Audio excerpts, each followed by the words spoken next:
La sécurité en mer à l'honneur au salon Safer Seas cette semaine à Brest. Au premier étage du Quartz, conférences et rencontres entre professionnels s'enchaînent autour des thèmes liés au sauvetage, à la pollution ou encore au piratage, qu'ils soient traditionnels ou virtuels. Car oui, les cyberattaques n'ont pas peur de prendre le large. Il y a bien sûr urgence à réagir. La cybersécurité, c'est un sujet qui ne concerne bien sûr pas que le maritime, mais en maritime avec le développement des systèmes de guidage, des systèmes de repérage et des différents systèmes informatiques, le monde maritime devient lui aussi vulnérable. Donc il faut réagir. Justement, à Brest, la société Diatim réagit déjà depuis près de 15 ans. Le métier de ces génies de l'informatique, sensibiliser, former et entraîner les militaires comme les civils à réagir face à une attaque numérique. Comme ici, avec un scénario de cyberattaque dans une usine d'eau. Et du coup, on leur fait quoi? On suspend carrément le process de l'automate. Donc il faut connaître l'adresse IP de l'automate, mais ça il l'a fait quand il a sniffé, il a analysé le trafic quand il était d'accord. Ok, donc là tout est figé.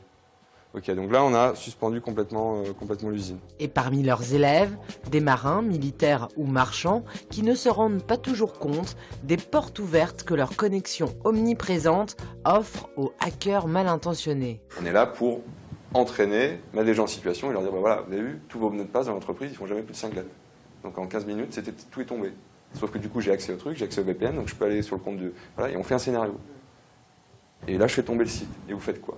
Ah bah, vous avez une sauvegarde, vous avez une backup? Ah bah je sais pas, on a... Bon, voilà. Et là forcément, petite pierre après petite pierre, on a une prise de conscience. Il faut qu'à un moment il y ait des gens qui disent bon bah moi je veux plus de wifi sur mon bateau, ou je veux pas ça, enfin il faut qu'il y ait des vraies prises de décision. Et ça, elles sont difficiles à prendre. Elles sont difficiles à prendre parce que comment vous expliquer à un bateau de croisière que les gens n'auront pas du Wi-Fi? Ou ils auront du Wi-Fi, mais limité, il faudra s'enregistrer, voilà. Non.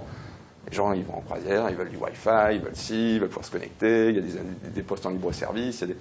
Voilà. Donc, c'est des choix de société, en fait, à un moment donné. C'est des choix, enfin, de société, si ce n'est de société, mais d'enjeux.